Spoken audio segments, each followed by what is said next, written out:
쇼미더 지식 시간입니다. 후! 아유, 어느 날 눈 떴더니 갑자기 내가 팀장이 됐네. 근데 인계받은 팀 어떻게 해야 되지? 고민 많으시죠? 실제로 우리 언더백 기업 그런 일들 많이 있습니다. 아, 우리 이거 어떻게 해야 될지 참 고민이 있을 텐데, 오늘 이 분야에 대해서 지식 꼭 드리기 위해서 어렵게 이분을 모셨습니다. 가인지 컨설팅 그룹의 고정민 책임님입니다. 반갑습니다. 네, 반갑습니다. 가인지 캠퍼스 경영자 및 직원 여러분, 저는 가인지 컨설팅 그룹의 고정민 책임 연구원입니다. 오늘 제가 좀 소개해 드릴 건요, 저희 현장 경험도 있지만 하버드 비즈니스 리뷰에서 굉장히 많이 사랑을 받고 있는 그런 아티클 하나를 좀 가져왔습니다. 네, 그 아티클의 제목이 이제 인계받은 팀을 잘 이끌어 나가는 방법, 이렇게 되어 있어서요, 굉장히 내용이 좋기 때문에 오늘 여러분과 함께 나누기 위해서 오늘 좀 이 시간을 제가 간곡히 부탁하여서 좀 왔습니다. 네. 간곡히 부탁하셔서 모시긴 했는데, 근데 우리 이 영상 보시는 분들이 그래도 이제 다 보면 제일 좋고 끝까지 보실 텐데, 끝날 때는 반드시 이거 하나만큼은 꼭 얻어가십시오 라고 하는 원 메시지가 있다면 어떤 것일까요? 네, 팀을 그대로 두지 말고 반드시 재정렬을 하십시오. 네, 요게 핵심적인 키워드, 키 문장이 되겠습니다. 저도 너무 궁금한 주제인데 한번 나눠 주시죠. 네, 퀴즈가 먼저 있습니다. 자, 두 개의 어떤 광물이 있죠. 둘 중에 하나는요, 금이고요. 하나는 황철석이라고 하는 굉장히 금과 비슷한 유사한 광물입니다. 어느 쪽이 금이고 어느 쪽이 황철석일까요? 이거 맨눈으로 보면 절대 알 수 없거든요.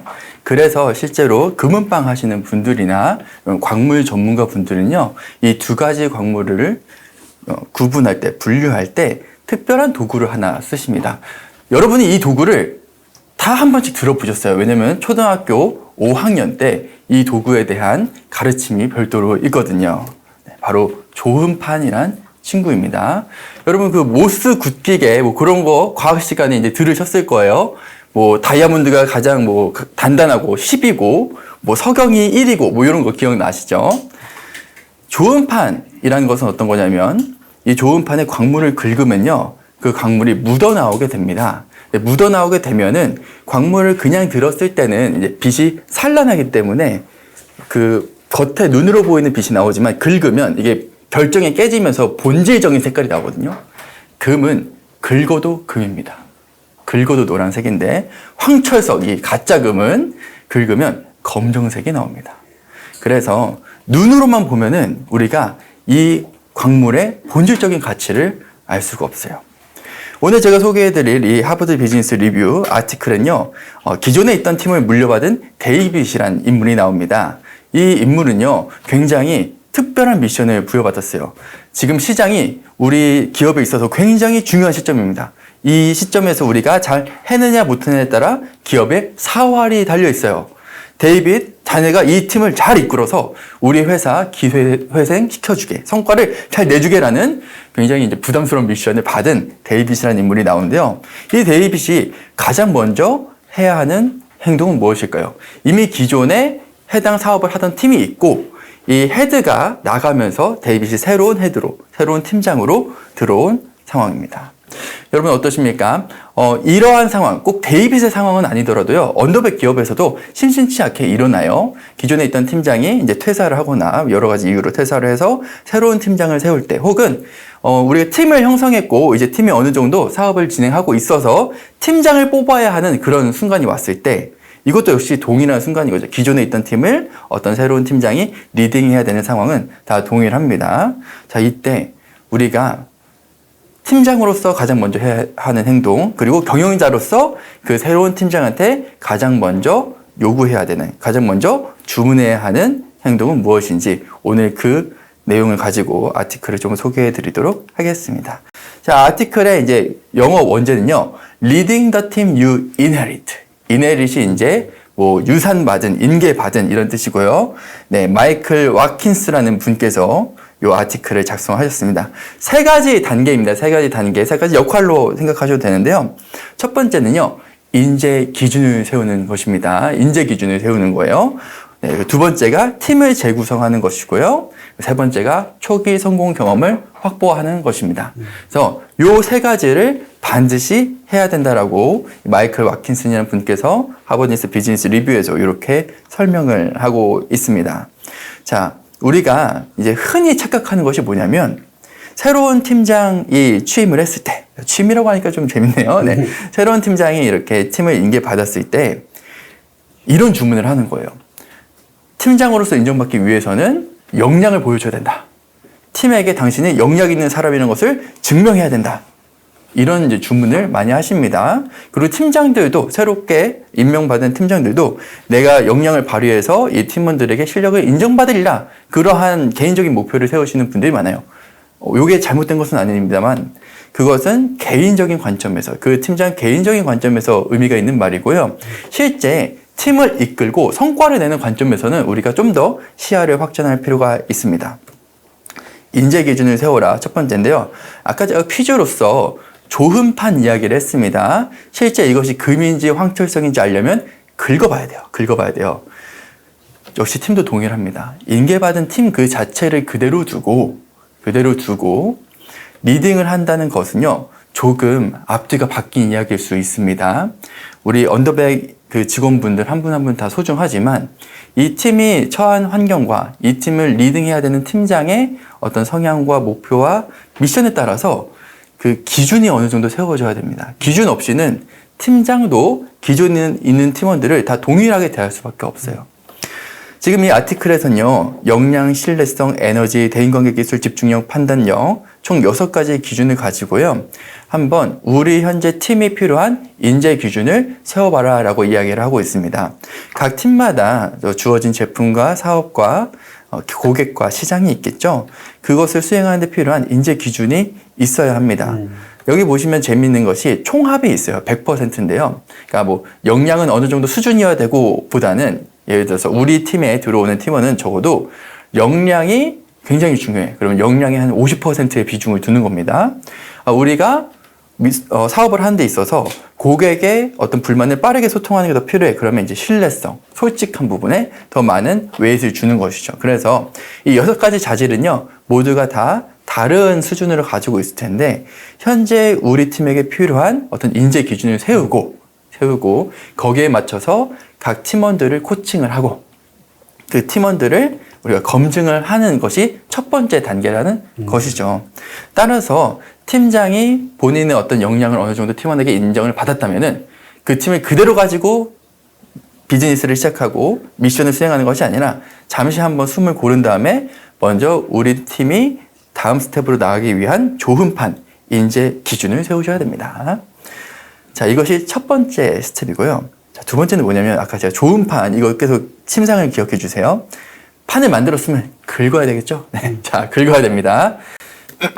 이 인재 기준을 가지고요, 원원원을 실행하라고 이 아티클은 이야기하고 있습니다. 실제로 우리가 사람을 긁을 수 없으니까요. 리더가 1대1로 만나서 이 사람이 이 인재 기준에 적합한 정도의 역량과 그런 수준을 가지고 있는지를 확인을 하는 것이죠. 그래서 저는 여기 이제 옥석을 가려내라. 이제 우리나라 말로 더 좋은 말이 있으니까 옥석을 가려내라 이런 표현을 썼는데요. 이 원오원 세션에서 팀장이 발견해야 되는 건 뭐냐면은 첫 번째는 그 인재 기준에 적합한 사람이 얼마나 있는지. 두 번째로 인재 기준에 적합하지 않다면은 이 사람을 어떻게 할 것인지 액션 플랜들을 뽑아내야 됩니다. 어떤 사람은 우리가 트레이닝, 그러니까 팀장이 코치가 되어서 그 사람이 부족한 역량을 키워주는 것이 하나의 방법일 수 있겠고요.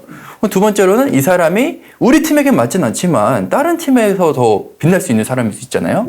업무를 재배치한다든지 혹은 이 사람이 가지고 있는 고유의 능력을 잘 발휘할 수 있도록 좀 조직을 개편한다든지 팀 내에 소파트를 만든다든지 혹은 이제 정말 안 된다 싶을 때는 이제 뭐 다른 조치, 굿바이라는 다른 조치를 취할 수도 있는 것이죠. 그래서 있는 팀을 그대로 가져가는 것이 아니라 기준을 세우고 팀을 재구성, 재편을 해야 됩니다.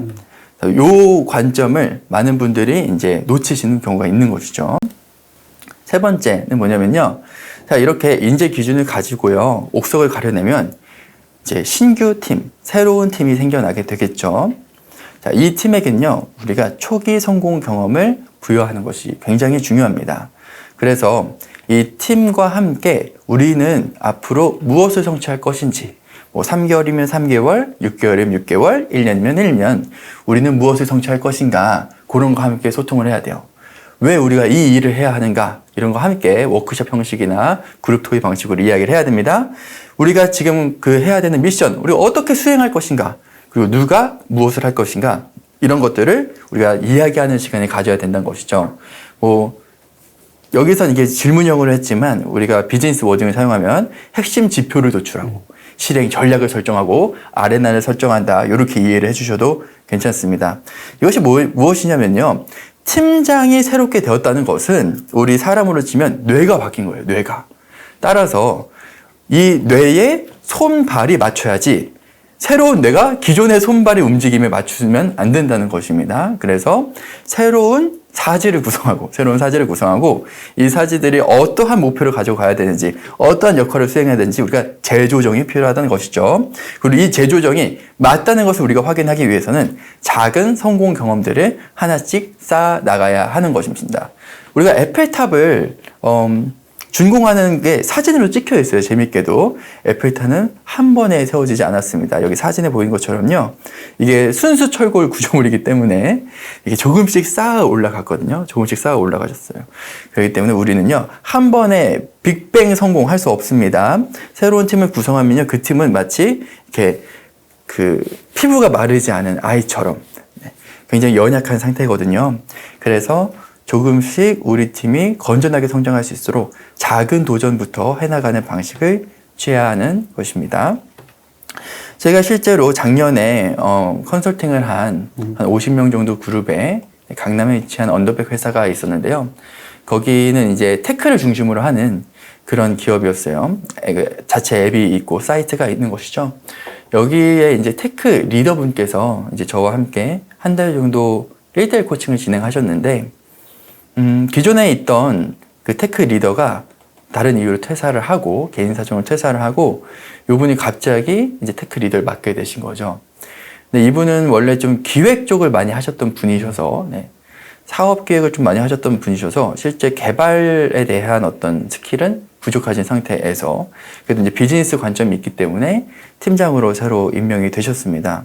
그래서 이분이 임명이 되셨을 초반에는 제가 앞서 말씀드린 나의 역량을 인정받아야 된다. 그 관점으로 가셨던 거예요. 근데 개발적인 역량이 없으신 분이 개발자들한테 인정을 받으려고 하니까 어떠한 악수를 두셨냐면 본인이 개발을 공부하기 시작하셨습니다. 그러니까 본인들이 리딩해야 되는 팀원들은요, 이미 본인만의 어떤 언어가 있고 개발 경력이 한 3년, 못해도 한 2년이 있는 팀원들인데, 이분은 비즈니스 기획만 하셨던 분이 이제 개발을 배우기 시작하니까 팀이 이제 굉장히 진척 속도가 늦어지기 시작하는 거예요. 그러니까 그분은 오히려 우리의 그 개발 일정을 맞추기 위해서 내가 고양이 손에라도 얹겠다, 그런 관점으로 가주셨는데, 오히려 그분이 맡은 업무가 계속 오류가 나고 일정이 지연되는 등 문제가 발생하기 시작하는 것이죠. 그래서 이제 저와 만났을 때 저는 이제 매주마다 만났는데 매주마다 함께 어떤 책을 읽고요. 제가 강의를 간단하게 하고 어떤 그 리더십 액션들을 하나씩 이렇게 선물로 드렸어요. 해보셔라. 해보시고 실제로 어땠는지를 저와 다음 주에 만나서 이야기해 보시자. 이런 시간을 가졌는데요. 그래서 이제 제가 테크 리더분들, 특히나 이제 신입 리더십들에게 어떤 첫 번째 세션으로 드리는 책이 이제 실리콘밸리 팀장들인데, 거기에 나오는 어떤 소통 4가지 유형 있죠. 완전한 솔직함, 뭐 이런 것들 또 개념 알려드리고요. 그리고 원어원 꼭 해보셔라. 원어원 꼭 해보셔라. 그리고 이제 개발 그만하셔라. 실무 맡지 마셔라. 실무 맡지 마시고 오히려 개발자들이 본인들이 하는 일이 어떠한 의미를 가지는지 고객 워딩으로, 비즈니스 워딩으로 잘 풀어서 설명해 주시는 것이 팀장님의 역할이다. 개발하려고 하지 마시고 본인이 잘하시는 장점을 활용하셔라.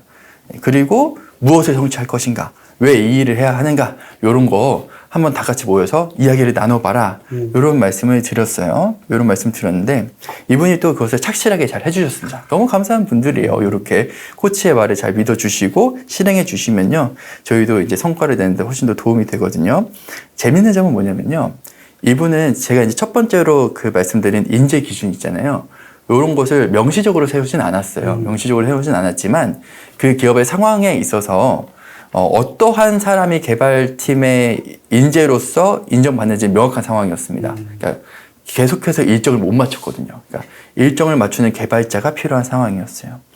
근데 이제 무엇을 성취할 것인가, 왜 이 일을 해야 되는가, 어떻게 할 것인가 이런 걸 나누는 게 일견 보면은 개발에 투입될 수 있는 시간을 뺏는 거잖아요. 뺏는 거라서 이제 팀장님도 안 했던 건데 저를 믿고 한번 해보시니까 어떤 일이 발생했냐. 숨어져 있었던 고객에 대한 마음을 가지고 있던 개발자 분들이 이제 발언권을 얻기 시작하시고요. 본인이 진취적으로 내가 그거 한번 해보겠다.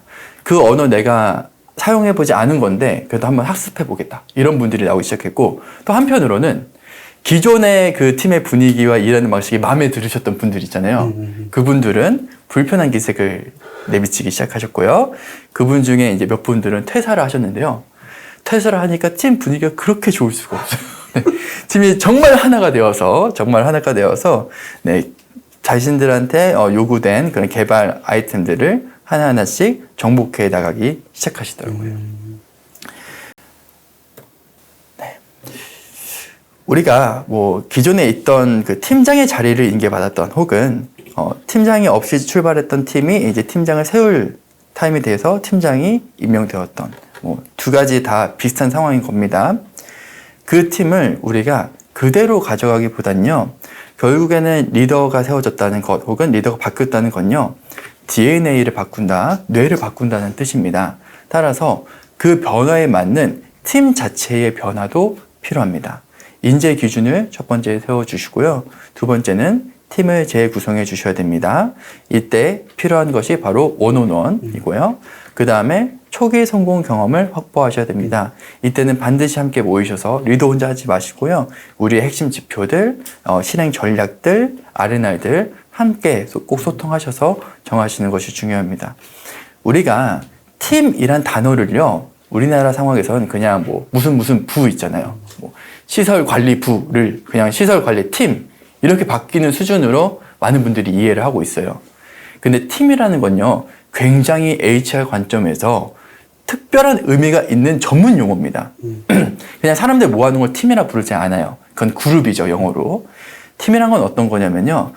마치 하나의 인간처럼, 하나의 유기체처럼 어떤 시련이 와도 그 시련을 능숙하게, 유연하게 그것을 헤쳐나가는 하나의 단일한 공동체적인 느낌이 있을 때 팀이라고 부를 수 있는 거예요.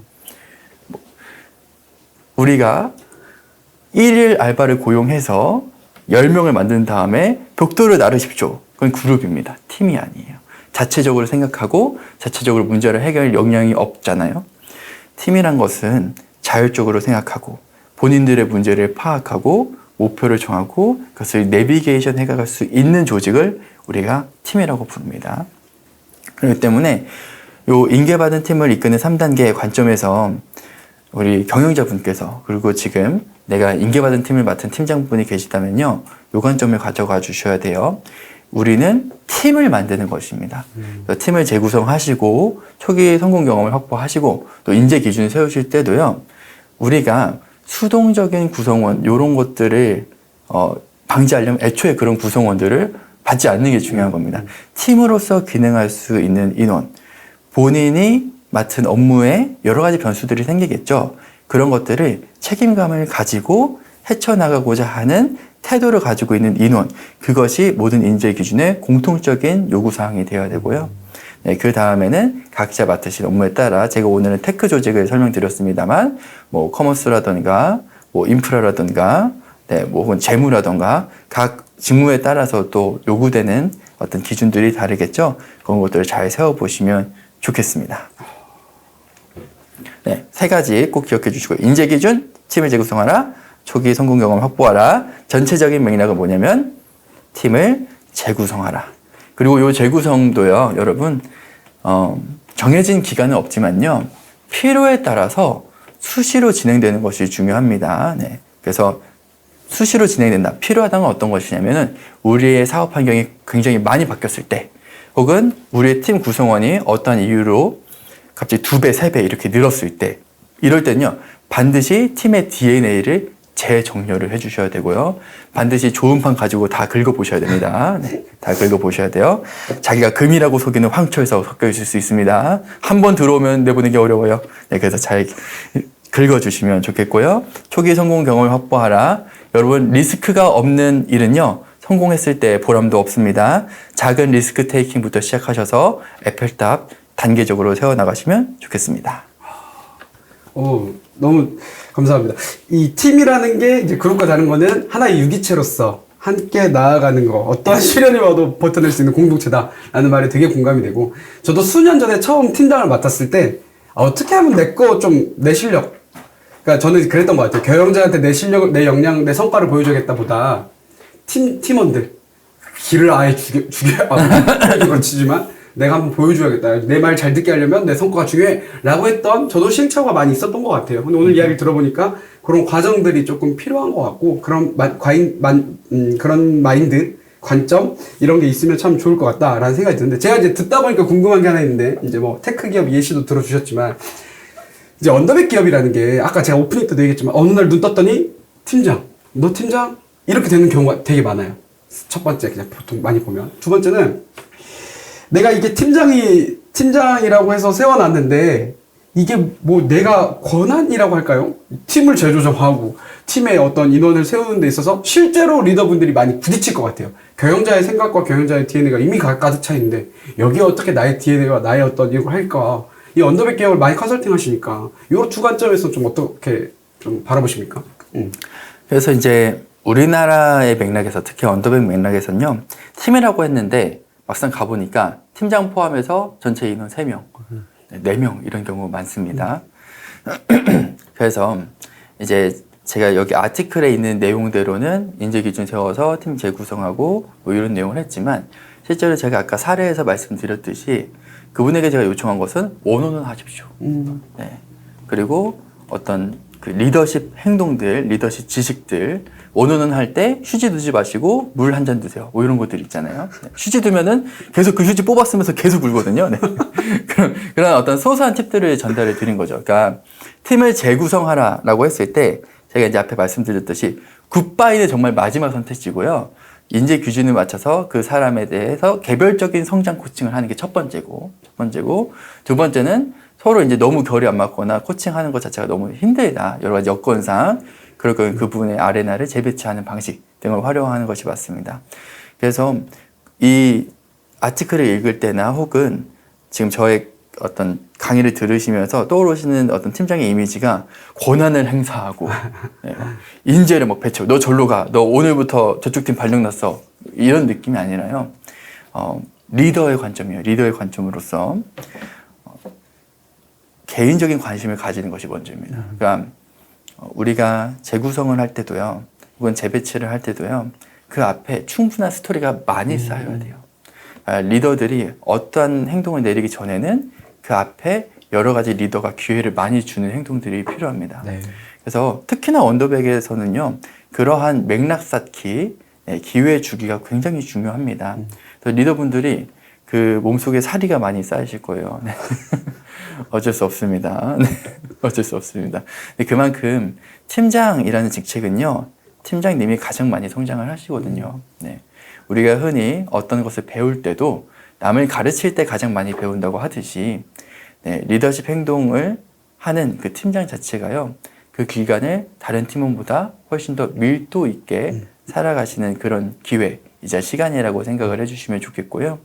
네, 사람을 보고자 하는 그러한 관점으로 누군가를 봤을 때는요, 전혀 다른 차원으로 사람들을 보게 됩니다. 그래서 요 인재 기준을 세운다라는 관점도요, 우리의 미션에 필요한 그런 역량들, 저희가 이제 6가지를 공통적으로 제시를 해드렸지만 직무별로 다를 수 있겠죠. 그런 것들을 또 고민하는 게 저는 즐거운 관점으로 봐주시면 좋겠어요. 즐거운 관점으로. 네. 그리고 모든 대기업은요, 모든 유니콘은요, 다 언더백에서 시작을 했습니다. 언더백 과정을 거치지 않고 큰 기업은 없습니다. 그 말은 모든 대기업엔요, 그들이 아직 언더백일 때 그 언더백을 키워낸 작은 팀의 팀장들이 있었다는 거거든요. 네. 네. 그 역할을 맡으신 거니까요. 네. 역사적 사명감과 책임감을 가지고 네. 오늘 하루에 일어나는 그 자잘한 팀원들의 불만과 자잘한 미스 얼라이먼트들 자 이렇게 경영자와 함께 네. 팀업 하셔서 헤쳐나가시면 좋겠습니다. 경영자랑 한 팀으로 그런 것들을 해결해 나가면 좋겠다. 지금 작은 역사 속에 있으니까 열심히 했으면 좋겠다. 화이팅 하십시오, 우리 팀장님들. 댓글 빨리 한번 읽어보겠습니다. 우리 김민재 회원님께서 하반기부터 팀장 직책을 맡게 되었는데 유용하다라고 말씀해 주셨습니다. 김진기 회원님, 한 번에 빅뱅 성공할 수 없다. 이게 에펠탑도 하나씩 쌓는 거죠. 정한별 회원님께서 옥석도 빠져나가는 팀일 경우는 어떻게 할까요? 옥석이 빠져나간대요. 아까 옥석이라는 표현 쓰셨는데. 인재를 키우면 나가고, 그럽니다. 뭐 이렇게 말씀하셨어요. 네네. 맞습니다. 옥석에 빠져나가는 경우가 있어요. 근데 이거는 잘 보셔야 되는 것이요. 지금 우리 아티클에서는요, 인계받은 팀을 새로운 팀장이 맡았다라는 개념인데, 지금 말씀해 주신 것은 우리가 팀이 어느 정도 이렇게 내비게이션 하고 있을 때, 순항하고 있을 때, 그때 맥락입니다. 저는 첫 번째로 어떤 팀에게 발생하는 모든 문제들은요, 그것이 이렇게 마음으로 받아들여지지 않을 수는 있겠지만요, 팀장의 문제라고 받아들이시는 것이 좋습니다. 우리 팀에 어떤 문제가 일어났을 때는요, 가장 첫 번째 책임자는요, 그 팀의 리더입니다. 그 팀의 리더예요. 우리가 어떤 기업의 문제가 터졌을 때 누가 나와서 사과합니까? 경영자가 나와서 사과하잖아요. 네. 실무자가 나와서 사과하지 않아요. 네. 경영자가 나와서 사과하죠. 팀에 어떤 문제가 터졌을 때는요, 본인의 리더십 행동 네. 잘 돌아보셔야 됩니다. 네. 저희가 대기업에 그런 중간 리더십 분들 코칭도 해드리거든요. 리더십 코칭을 해드리는데, 저희가 이제 제3자 관점에서 이야기 듣다 보면 안타까운 경우가 많아요. 그러니까 오해가 쌓인 것이죠. 리더십이라는 것은 맡은 역할을 수행하는 것이 아니라 한 사람 한 사람에 대한 케어를 한다는 관점까지 그 영역을 확장해 주셔야 됩니다. 옥석에 빠져나간다. 아마 여러 가지 상황이 있을 수 있습니다. 우리가 하는 일이 보상에 비해서 너무 힘든 일이라든지 혹은 너무 이렇게 피말리는 굉장히 변수가 너무 많은 일이라든지 업무 난이도가 너무 높은 경우죠. 그럴 수 있는데요. 그때 그것을 돌파해내는 리더가 있는 거고요. 돌파해내는 팀이 있는 거고요. 거기서 이제 현실의 장벽에 무너지는 팀이 있는 것이죠. 근데 이것을 누가 해낼 수 있겠습니까? 그 팀의 팀원이 해낼 수 있을까요? 절대 못해요. 네. 팀장이 할 수 있는 겁니다. 여러분이 기업의 경영진으로부터 팀장으로 선임되셨을 때는 여러분도 보지 못한 여러분의 어떤 강점을 그 대표님이 보신 거거든요. 네, 네. 스스로의 어떤 리더십에 대해서 내가 지금 잘하고 있는 것이 맞는가 고민이 되실 때는요, 여러 가지 리더십 진단지도 있지만요, 저는 가장 좋은 방법이 나를 그 리더십 자리에 신임했던 바로 그 사람, 경영자한테 가서요, 요즘 내가 하는, 진짜 나를 여태까지 지켜봤을 때, 나 1년 동안의 팀장의 역할 수행에 대해서 평가 관점이 아니라 내 리더십 행동을 개선하기 위한 개선점과 잘하고 있는 점 말씀해 주세요. 이런 미션, 이런 세션 충분히 요청드릴 수 있지 않을까요? 네, 그런 행동들 한번 취해 보시고요. 그리고 많은 사람들이요, 많은 팀원분들이 표면적으로 드러내는 것은요, 굉장히 없어요. 다 마음속에 쌓아두고 있다가 그게 터지는 경우가 많습니다. 네. 리더분들께서는 그 내면적인 심층 위즈를 바라보시는 눈을 계속해서 훈련하셔야 합니다. 네, 훈련하셔야 된다는 건 어떤 뜻이냐면은, 어떤 분이 계속해서 나는 잘하고 있어 이런 말을 하세요. 리더분께서는 그분이 잘 못하고 있다는 걸 계속 알려주려고 그래. 그러면 그분은 계속 잘하고 있다고 얘기할 거예요. 왜? 나는 리더한테 인정받고 싶은데 리더가 나를 못한다고 해. 그럼 나를 계속 과시할 수밖에 없는 거죠. 근데 리더가 만약에 이분은 자기 과시욕이 너무 많다 그러면 너무 먼 길을 가고 있는 거예요. 네. 그 사람의 왜 그런 행동을 하는지 우리가 첫 번째 드는 생각 있잖아요. 그거 잠시 이렇게 집어 넣으시고 한번 순수하게 관찰해 보세요. 그 사람이 그렇게 행동하는 데는요, 분명한 이유가 있습니다. 그것을 알아주는 게 팀장이고요. 그래서 알아줄 때 발휘되는 게 팀장 리더십입니다. 네. 그래서 위로와 격려를 드립니다. 위로와 격려해 주셔서 감사합니다. 이제 우리 이 영상을 시청하고 계신 분들께 마지막으로 한번 이제 격려 한번 해주시고 인사해 주시고 마무리하면 좋을 것 같습니다. 네, 오늘 이제 팀장 리더십에 대한 오늘 팀장 리더십에 대한 이야기를 좀 가져왔습니다. 아티클이라고 하는 것이 이제 논리성을 강조하기 때문에 사실 우리의 현실에 꼭 맞아 들지는 않습니다. 무엇보다도 이거는 하버드 비즈니스 리뷰니까요. 대부분의 조직 맥락들이 이제 우리 서양 미국에 있는 그런 조직들을 바탕으로 했습니다. 우리나라에선요, 좀 다르게 적용이 될 텐데, 제가 많은 언더백 현장을 돌아다니면서 느끼는 건 무엇이냐면, 리더십이라는 것은 어떤 포지션 혹은 직무라기보다는 정말 하나의 역할에 가까운 것 같습니다. 역할이란 건 무엇이냐면, 사람의 마음을 알아주는 그런 휴먼 스킬이 필요한 부분인 것이죠. 많은 팀장님들께서 뭔가 스케줄 조정, R&R 조정, 업무 방어 이런 것들을 본인들의 어떤 미션이다, 본인들의 핵심적인 역할이다라고 생각하시는 경우가 많은데요. 저희가 실제 코칭 환경에서 팀장님에게 팀장님 역할이 무엇이라고 생각하십니까? 라고 물어보고 팀원분들에게 실제로 팀장님한테 기대하는 것이 무엇입니까? 라고 물어봤을 때 행동이 대답이 굉장히 달라요.